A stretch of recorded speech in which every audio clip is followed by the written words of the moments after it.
Welcome to The Explainer. Today we're jumping into one of the most, vivid and dramatic prophecies you'll find in the Hebrew Bible, the second chapter of Joel. It's this incredible story that swings wildly from, the absolute terror of a mysterious invasion all the way to this amazing promise of hope and renewal. So here's how we're going to break it down. We're going to follow the text's powerful journey, kicking things off with a terrifying warning about this unstoppable army. Then we'll see how it shifts to a desperate call for change, leading to a promise of total restoration. And then finally, this incredible vision for the future. All right, let's get right into it. The chapter doesn't ease you in at all. Nope, it opens with this urgent, blaring alarm. It's designed to make absolutely everyone stop what they're doing and listen up. A trumpet blast back then was a serious call to action, a signal that a major crisis was coming. And this isn't just any day. The text calls it the day of the Lord. Now, if you've read prophetic writing, you know this is a huge theme. It's this time of divine judgment and restoration. It's a moment so profound, so significant that it's supposed to make the entire land just tremble. The imagery here is just, wow, it's overwhelming. This isn't just a bad day we're talking about. It's a full-on cosmic event. The prophecy paints this picture of total dread, where even the heavens are reacting. The sun, the moon, the stars, they all just withdraw their light, plunging the entire world into this thick, heavy darkness. So you gotta be asking, what brings on this day of darkness? Well, the text tells us it's the arrival of a mysterious and incredibly powerful army, a force unlike anything anyone has ever seen before or will ever see again. And to show just how devastating this army is, the text uses this really stark contrast. Before them, the land is a paradise, literally like the Garden of Eden.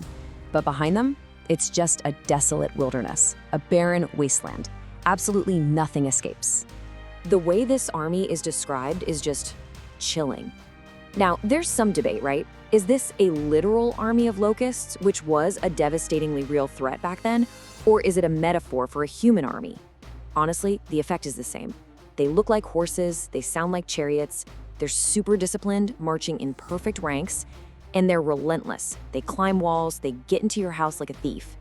And get this, they're apparently invincible. The text literally says that even if they fall on a sword, they won't be wounded. Crazy. So this all builds to a crucial point, a question that the text itself asks. After describing this unstoppable force and all this cosmic dread, it just stops and asks, who can possibly endure this? And that question, it forces this dramatic shift in the chapter, moving away from just describing the problem and starting to search for a solution. And in response to that terrifying question, the whole focus just pivots. Suddenly, the chapter isn't about the external threat of the army anymore. It turns inward, to the internal response that's required from the people themselves. And here, the text makes a really critical distinction.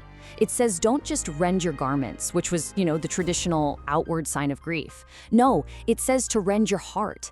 This is a demand for something way deeper, a genuine internal change, not just putting on a show of sorrow. And this isn't supposed to be some individual thing. It's a command for a total, all-in community response. That trumpet sounds again, but this time, it's calling everyone together. We're talking elders, children, even infants, and newlyweds. And the priests? They're told to lead everyone in pleading for mercy. And what happens in response to this genuine turning? The entire narrative just flips. The prophecy shifts dramatically from all that judgment to a promise of this incredible, tangible restoration. It's a complete 180.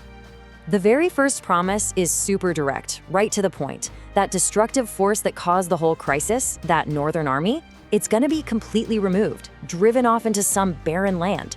The immediate threat is just gone. And the restoration that's promised, it's described in these beautiful, tangible terms. It's a complete reversal of that desolate wilderness we heard about earlier. The floors are going to be full of wheat, the vats will overflow with wine and oil, the land itself is going to be so healed that the people will, and I quote, eat in plenty and be satisfied. Now this next part is maybe the most powerful and famous promise in the whole chapter. It's not just about fixing the damage that's been done. It's about supernaturally compensating for the time, the productivity, the prosperity that was lost. It's about restoring the years that the locusts ate. That is a huge promise. But then the prophecy expands even further, beyond just the physical stuff. After restoring the land and giving back those lost years, it culminates in this final ultimate promise, a spiritual renewal for absolutely everyone. And what's so remarkable here is just how radically inclusive this promise is. This isn't something for just a select few, like priests or prophets. The text explicitly says the Spirit will be poured out on all flesh. It just breaks down every single social barrier you can think of. And the text is really specific about what all flesh means. It's not vague. Your sons and your daughters, they'll prophesy. Your old men will dream dreams, and your young men will see visions. And, crucially, it even extends to the lowest rungs of the social ladder. Both male and female servants are going to receive the Spirit. I mean, everyone is included here. Now, before this day fully arrives, the prophecy kind of bookends itself with more of those cosmic signs. It talks about wonders in the heavens and on the earth, blood and fire and pillars of smoke.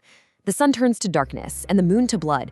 It's echoing that same darkness from the very beginning of the chapter. But this is where we find the ultimate takeaway. Because despite all the terror and the cosmic upheaval of this great and terrible day, the final message is actually one of hope. There's a path to deliverance, and it's offered to literally whoever calls on the name of the Lord. So think about it.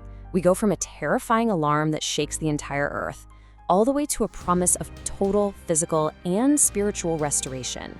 Joel chapter 2 is a wild ride, and it leaves us with this really profound question to chew on. What does it actually mean to imagine a future where that kind of deep divine connection is available to absolutely everybody?